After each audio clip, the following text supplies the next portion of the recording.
이제 시편 1편서부터 시작하여서 우리가 이제 다시 말씀을 보게 됩니다. 뭐 오랜 시간 동안 시편 말씀 보지 않고 저희가 새벽 말씀을 볼 때는 조금씩 보게 되는데요.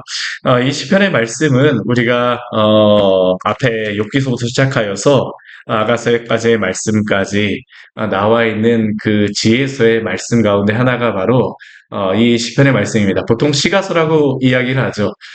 시편뿐만 아니라 이 지혜서의 말씀들은 대부분 다 시로 다 쓰여진 그러한 말씀입니다. 그런데 이 시편의 말씀을 포함하여서 이 지혜서들은 공통적인 주제가 한 가지가 있습니다. 그게 무엇이냐면 여호와 경외라고 하는 그러한 주제입니다. 욥기도 그렇고 뭐 잠언도 그렇고 전도서도 그렇고 아가서도 그렇고 다 이 여호와 경외라고 하는 그러한 주제로 말을 하고 있습니다. 욥기 같은 경우는 고난 가운데 여호와를 어떻게 경외할 것인지, 또 잠언 같은 경우는 지혜로운 삶을 살아가면서 어떻게 여호와를 경외하는 것이 바로 지혜라고 이야기를 하죠. 잠언 같은 경우, 전도서 같은 경우는 무엇이겠습니까? 허탄하고 허탄, 허무하고 허무한 세상 가운데 정말로 참된 삶은 무엇인가? 여호와를 경외하는 삶입니다. 진정으로. 그리고 아가서에서는 여호와를 경외한다라고 하는 것은 사랑과 관련되어 있음을 말하고 있습니다. 시편 같은 경우는 물론 뭐 여호와 경외라고 하는 한 가지 주제로서만 이야기하고 있지는 않지만 여러 가지 주제 가운데에서 하나님과 동행하며 살아가는 그러한 삶의 모습을 여러 가지 정한 가운데 말씀하고 있습니다. 오늘 특별히 시편 우리 1편 1절 말씀을 보는데 이 시편 1편 1절의 말씀은 우리가 정말로 잘 아는 그런 말씀이죠. 시작이 어떻게 되어 있습니까? 복 있는 사람은 우리가 보통 생각하기에 복 있는 사람은 어떠한 사람일까요? 세상 가운데 복 있는 사람은 어떠한 사람입니까? 우리가 원하는 것들을 누리고 우리가 하고 싶은 것들을 할 수 있는 사람이 바로 복된 사람이라고 생각을 합니다. 우리가 먹고 싶은 거 마음대로 먹을 수 있고, 사고 싶은 거 마음대로 살 수 있고, 하고 싶은 거 마음대로 할 수 있고, 시간도 있고, 자유도 있고, 돈도 있는 사람들은 보통, 저 사람 참 무슨 복이 있어서 저렇게 살아가지? 라고 이야기를 합니다. 그런데 성경이 말하는 그러한 복은 무엇일까요?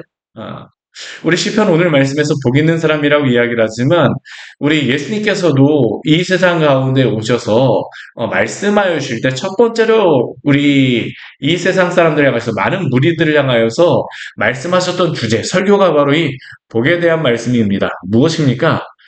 팔복에 대해서 예수님께서 말씀하시잖아요. 그렇죠. 예수님께서 이 땅 가운데서 복된 사람이 누구인가라는 것에 대해서 말씀하십니다. 오늘 시편도 그래요. 오늘 시편도 이 시편 1편 말씀 같은 경우는 시편 전체를 여는 그러한 글이라고 할 수 있겠죠. 이 세상의 여러 가지 상황과 상황 가운데 살아가는 사람 가운데 진정으로 복된 사람이 누구인가? 오늘 시편은 그것에 대해서 정의하고 있습니다. 그러면 여기에서 말하는 이 복이라고 하는 의미는 무엇일까요? 물론 여기 있는 복이라고 하는 것은 행복한, 복된이라고 하는 그러한 단어이지만, 어원적으로 이 의미를 찾아가다 보게 되면요. 이게 야샤르라고 하는 그러한 단어에서 나왔습니다. 야샤르. 이 야샤르라고 하는 그러한 단어가 어떤 의미인지 아십니까? 직진하다라는 의미입니다. 똑바로 살아가는 사람. 똑바로 살아가는 사람. 어, 우리가 성경에서 말하는 이 시편에서 말하는 복된 사람이라고 하는 것은 직진하는 사람입니다. 올바른 길을 가는 사람, 바른 길을 살아가는 사람, 정직한 길을 살아가는 사람, 이 사람이야말로 진정한 복된 사람이라고 오늘 시편은 우리에게 말씀하고 있죠. 그러면 먼저 복된 사람은 누구일까요? 먼저 오늘 말씀을 보게 되면요. 이 시편 1편의 말씀을 보게 되면 세 부분으로 나누어져 있다는 것을 알 수 있습니다. 우리 시편 1편 1절서부터 우리 3절까지의 말씀에서는 복된 사람이 어떠한 특징이 있는가라는 것에 대해서 이야기를 하고요. 우리 뒤에 4절과 5절에서는 반대로 악인들, 복된 사람들과 반대인 사람들이 악인들입니다. 악인들은 어떠한 사람인가라는 것에 대해서 말합니다. 그리고 6절 말씀에서는 이 악인들과 이 복된 사람, 그 사람들이 어떠한 길에 서야 될 것인가라는 것을 말씀함으로 오늘 시편 1편은 우리에게 말씀하고 있죠. 먼저 우리 복 있는 사람은 어떠한 사람이라고 이야기하냐 하면 우리 1절 말씀을 보게 되면 먼저 부정하는 것으로서 이야기합니다. 부정하는 것. 무엇이 아닌 것이 복된 사람이라는 겁니다. 우리 1절 말씀 같이 한번 해볼까요?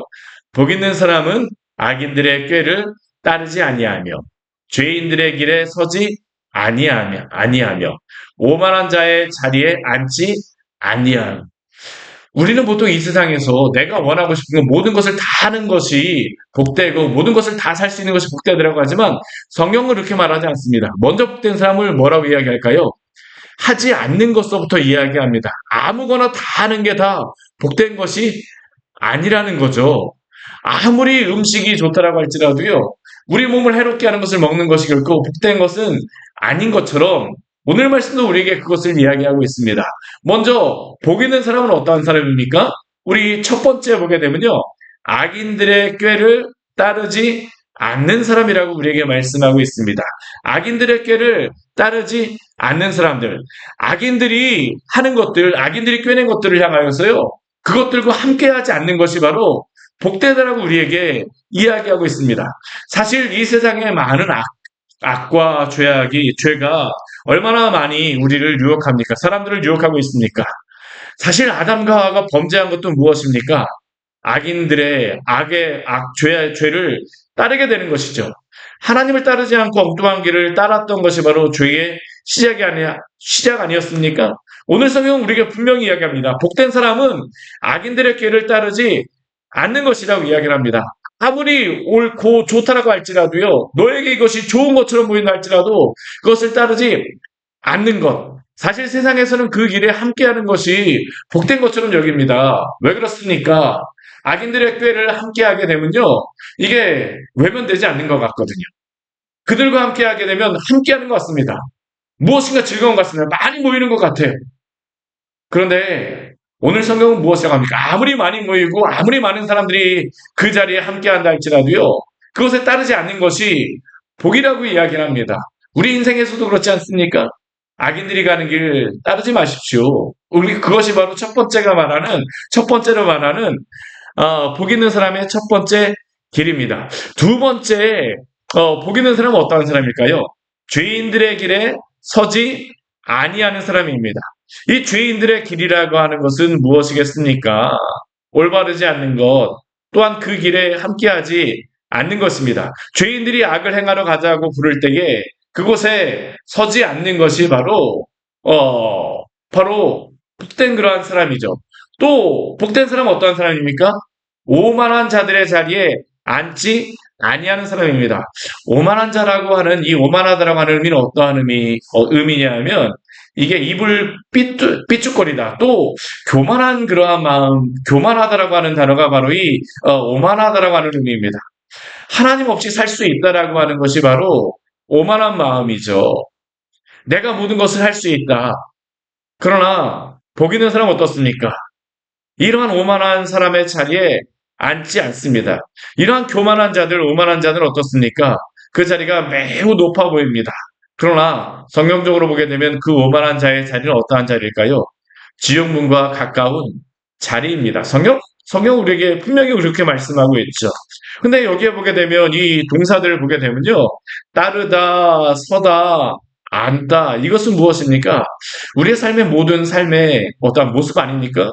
우리가 무엇을 걸어가든지, 서 있든지, 앉아 있든지, 머물러 있든지, 복 있는 사람은 어떻습니까? 이 악인들의 그러한 자리, 죄인들의 자리, 오만한 자리에 함께하지 말아야 된다는 겁니다. 우리 모든 삶의 영역에서 복 있는 사람은 이러한 죄악의 자리에 함께하지 않는 것. 이게 바로 복된 자라고 성경 우리에게 말씀하고 있습니다. 사랑하는 여러분, 오늘 하루 이러한 죄악의 그러한 것들을 따르지 않고 서지 않고 앉지 않는 그 귀한 성도들 되시기를 바랍니다. 이것 자체가 먼저 복되다라고 이야기를 하죠. 그러면 복 있는 사람은 어떠한 사람일까요? 우리 앞에 1절에서는 우리 세 가지 부정적인 그러한 부정으로서 말한다라고 하게 되면 우리 2절과 3절 말씀에서는 2절 말씀에서는 행해야 될 것, 적극적으로 해야 될 것에 대해서 말씀하고 있습니다. 우리 2절 말씀 같이 한번 읽어볼까요? 오직 여호와의 율법을 즐거워하여 그의 율법을 주야로 묵상하는도다. 우리 앞에 따르고 서고 앉는 것은 하루 종일 살아가는 우리의 삶의 모습이잖아요. 근데 우리 2절 말씀에서는 복된 사람은 어떤 사람이라고 이야기하냐면 여호와의 율법을 즐거워하는 사람입니다. 그 율법을 어떻습니까? 주야로 그 말씀을 묵상한다라고 이야기를 하죠. 요즘 우리 교회가 저녁에 맥주 감사 말씀 기도회를 하면서 사도행전 말씀을 읽고 또한 기도하는 시간을 가지고 있는데요. 주야로 묵상하고 있습니다. 정말. 이게 정말로 복된 것이죠. 삶을 꽉 채우는 것이 말씀과 기도. 이게 얼마나 우리의 인생에 복된 것입니까? 근데 우리가 궁금해 한 가지 생각해 볼 것은 이게 정말 우리에게 복된 것으로서 우리가 알고 있습니까? 우리가 그것의 가치를 누리고 있습니까?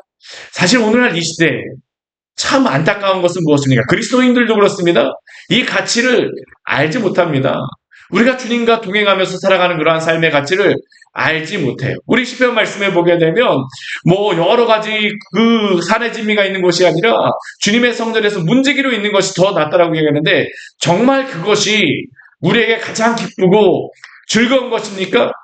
악인들의 그러한 꾀의 자리에서 호의호식하며 죄인들의 길에서 함께 즐거워하고 오만한 자의 자리에서 먹고 마시며 그것을 즐거워하는 것이 우리의 참된 기쁨이 아니라 오직 여호와의 율법을 즐거워하며 그의 율법을 주야로 묵상하는 것을 우리의 참된 복으로 삼고 있습니까? 성경은 그것이야말로 우리의 참된 복이라고 이야기하죠. 왜 그렇습니까? 하나님이 복이시기 때문입니다. 하나님이 복이시기 때문이죠. 우리는 이 복의 이 정의에 대해서 참 오해하고 있습니다. 무엇이 복인가라는 것에 대해서 잘못 생각하고 있기 때문이죠. 하나님께 좁은 길이지만 똑바로 가는 것이 복임을 우리는 알아야 되는데 그것을 온전히 알지 못합니다. 오늘 3절 말씀 보십시오. 그 복된 삶의 사람들의 삶의 모습이 어떠한 모습인가요? 우리 그 복된 삶의 모습을 무엇으로 우리 3절 말씀에서는 비유하고 있냐면 시냇가에 심은 나무입니다. 시냇가에 심은 나무. 이 시냇가에 심은 나무가 복되다라고 하는 것을요, 한국에선 잘 모릅니다. 이게 정말 한국에선 잘 몰라요. 요즘에 제가 여기 뒤에 이제 그 산길을 조금씩 한 번씩 걷곤 하는데, 근데 거기 갈 때마다 보는 것 중에 한 가지 뭐냐면, 제가 참 신기한 게 뭐냐면, 아카시아 나무가 물창한 나무도 있지만요, 그 옆에 보게 되면 조그만 아카시아 나무가 막 자라나는 걸 볼 수 있어요. 그 아카시아 나뭇잎이 있는 그런 나무들 보거든요. 우리나라는요, 정말 비가 뭐 잘 내리고 또한 울창하고 또 이게 기름진 땅을 가지고 있기 때문에 나무가 잘 자랍니다. 정말 조그만 나무들도 잘 자라요. 근데 이스라엘에 가보면 어떡할까요? 그러지 않습니다. 이스라엘 그 예루살렘이나 그 주변에 산들에 가보잖아요. 울창한 산이랄지라도요, 그 산에 가보게 되면 볼 수 있는 게 뭐냐면, 이스라엘이 되게 발달한 것 중에 한 가지가 뭐냐면, 이 물을 효율적으로 사용하는 겁니다. 근데 이 이스라엘 그 땅에 가보게 되면 뭐가 있냐면요. 모든 그러한 산이라든가 뭐 나무라든가 이거 풀이 나는 데 곳에, 푸르른 곳에 가보게 되면 이런 관 같은 까만 관이 지나갑니다. 그러면서 그 관에서요, 한 방울, 두 방울씩 그 나무라든가 그 식물에 내리게 합니다. 왜 그럴까요? 비가 오지 않기 때문입니다. 뭐 겨울철엔 그래도 비가 조금씩 옵니다. 그런데 여름철 되게 되면 4월서부터 시작하여서 10월 달까지 구름 한 점 없습니다. 정말 구름 한 점 없어요. 그 태양볕 아래에서 구름 한 점 없습니다. 그러면 이 나무들이 어떻게 살아갑니까? 살 수가 없어요. 그러니까 이스라엘에서는 그 나무들이 살기 위해서 물 한 방울, 두 방울씩 똑똑똑똑똑 떨어지게 하거든요. 그런데 이 이스라엘도 가서 보게 되면요. 이게 정말 한국과 같이 물창한 지역이 있습니다. 어디일까요? 물이 솟아나는 지역입니다. 특히 이 단이라고 하는 그 북쪽에 있는 곳이 있는데, 이 헐몬산 밑에서 이 물이 솟아나오는 곳인데, 우리나라 그 어떤 곳보다도 이 물이 정말로 풍성하게 내리는 곳이에요. 거기서는 진짜 물이 아무리 가물어도요, 진짜 막 엄청나게 콸콸콸 내려오는 것을 볼 수 있습니다. 그곳에 가면 어떨까요? 정말로 나무가 물창하게 자라고 있습니다. 그리고 아무리 가물은 지역, 아무리 광야 같은 지역이랄지라도요, 시냇물이 이 샘이 솟아나는 지역에서는 어떻게 하냐면 나무가 자라납니다. 오늘 말씀에서 말씀하고 있는 것이 바로 그것입니다. 우리는 악인들의 꾀를 따르고 죄인들에게 서고 오만한 자리에 앉게 되면 그것이 참 번창한다고 생각하지만 성경은 참된 복이 그렇지 않다고 얘기합니다. 참된 생명은 어디로부터 나올까요? 물로부터 나옵니다. 생명수로부터 나와요. 그것이 누구로부터 나오는 것입니까? 하나님으로부터 나오는 것이죠. 시냇가에 심은 나무가 철을 따라 열매를 맺는 것과 같이 그 잎사귀가 마르지 아니한 같이 하나님께 뿌리를 내린 사람들은 참된 생명의 은혜 가운데 거하게 됨을 기억하기를 원합니다. 이게 바로 시편 1편이 우리에게 말씀하고 있는 참된 복입니다. 모든 것이 다 형통합니다. 우리 구약 성경에 보게 되면 형통하다라고 하는 그러한 단어를 쓴 단어 쓰임을 받은 사람이 있습니다. 누굴까요? 요셉입니다, 요셉. 우리 창세기 말씀을 보게 되면. 근데 요셉의 인생에서도 그 형통하다는 단어를 어떤 때에 사용하냐 하면요. 그가 죄수로 보디발의 집에 종으로 있을 때에 또한 죄수로 붙잡혀 갔을 때에 형통하다라고 성경에선 기록하고 있습니다. 왜 그렇겠습니까? 세상에 높은 자리에 있어서 형통한 게 아니고요. 하나님이 붙잡아 주시게 되면 그것이 바로 형통하며 복되다라는 겁니다. 모든 사람이 봤을 때에 그 자리가 바로 하나님이 복 주시는 사람이라는 것을 사람들이 인정하잖아요. 너에게 하나님이 함께 하시는 것을 보는도다. 우리에게 이러한 하나님의 놀라운 복이 함께하기를 축원합니다. 정말 하나님이 주시는 그러한 복이 바로 그것입니다. 우리 그 뒤에 보게 되면요. 그런데 악인들은 어떠한가를 우리에게 말씀하고 있습니다. 악인들은 어떠한 사람일까요? 우리 앞에서 시냇가에 심은 나무와 비교하여서 우리 4절 말씀에서 악인들은 딱 한 단어로 이야기합니다. 무엇입니까? 겨입니다. 겨. 그냥 겨도 아닙니다. 오직 바람에 나는 겨. 이 바람에 나는 겨는 어떠한 것이 기다리고 있을까요? 우리 5절 말씀에 보게 되면 이렇게 이야기하죠. 악인들은 심판을 견디지 못하며 죄인들이 의인들의 모임에 들지 못하리로다. 우리 마태복음 시작에서도 보게 되면 하나님께서는 분명히 심판에 대해서 말씀하십니다. 시작서부터가 그래요. 천국이 가까웠느니라. 회개할 것을 회개하라고 말씀하시는데 만약 회개하지 않는 자들에게 무엇이 있습니까? 심판이 있다라고 이야기를 하죠. 바람에 나는 겨와 같이 하나님의 그 심판에 그러한 불꽃이 기다리고 있다는 것을 오늘 시편 1편 말씀 우리에게 분명히 말씀하고 있습니다. 그렇다면 우리는 어디에 있어야 되겠습니까? 오늘 시편 5절, 우리 1편 5절 말씀에서 악인들은 죄인들은 의인들의 모임에 들지 못합니다. 그럼 우리는 주님을 믿는 사람들은 어떤 자리를 찾아가야 됩니까? 우리 6절 말씀 우리 같이 한번 읽겠습니다. 무릇 의인들의 길은 여호와께서 인정하시나 악인들의 길은 망하리로다. 사랑하는 여러분, 의인들의 길에 서기를 바랍니다. 사실 우리가 의인들의 길에 서겠다라고 해서 서는 것은 아닙니다. 주께서 우리를 구원하여 주시고 주께서 우리에게 은혜를 베풀어 주기 때문에 의인들의 길에 설 수 있는 것입니다. 누가 하나님의 말씀을 즐거워할까요? 주의 그 은혜를 알게 한 사람들입니다. 그런데 어리석은 것은 무엇입니까? 주께서 은혜를 베풀어 주셔서 의인들의 길에 서게 하여 주시고 또한 그 은혜를 알게 하여 주시고 시냇가에 그 뿌리를 댈 수 있도록 우리에게 허락하여 주셨으나 하나님의 그 은혜를 바라보지 못하고 오히려 악인들의 길에 달려가려고 하는 것, 이것은 결코 행복한 것이 아닙니다. 오늘 6절 말씀 우리에게 분명히 말씀하는 것이 무엇입니까? 그렇게 구원함을 받은 성도들에게 의인들의 길 가운데에서 머물며 그 안에서 누리라라고 말씀하십니다. 왜요? 의인들의 길만이 여호와께서 인정하시는 길이기 때문입니다. 우리 주 예수 그리스도가 우리를 위하여 십자가에 달려 죽으심으로 말미암아 우리의 죄의 값을 담당하심으로 말미암아 우리를 구원하여 주셨습니다. 그렇게 오늘 하루 우리 주님의 말씀을 기뻐하며 즐거워함으로 그 안에 거하시기를 바랍니다. 앉으나 서나 주님 생각. 세상에서는 뭐 다른 것 생각한다고 이야기하지만 앉으나 서나 주님을 생각하는 복된 하루 되시기를 원합니다. 같이 기도하도록 하겠습니다. 하나님 아버지, 오늘 말씀을 통해서 우리에게 귀한 은혜를 주시니 감사를 드립니다. 참된 복이 무엇인가를 우리에게 알려주셔서 감사합니다. 우리가 세상에 여러 가지 많은 자리들, 또 하나님 아버지 많은 높은 자리들, 우리를 청한다 할지라도 정말 우리에게 복된 자리가 무엇인가를 잘 분별하게 하여 주시고 그 자리를 찾아 우리가 거할 수 있도록 주여 도우시고 인도하여 주시옵소서. 주의 그 영광스러움을 하나님 아버지 우리의 삶 가운데에서 날마다 갈망하게 하여 주시고 주님의 그 위대하심을 날마다 소망하는 마음을 우리에게 허락하여 주시고 성령의 충만함을 따라 주님 우리가 앉거나 서거나 우리가 행할 때에 주님과 통행하는 귀한 복된 자들 될 수 있도록 주님께서 함께하여 주시옵소서. 예수님으로 기도드립니다. 아멘. 오늘 말씀 같이 기억하시면서 기도하며 나가도록 하겠습니다.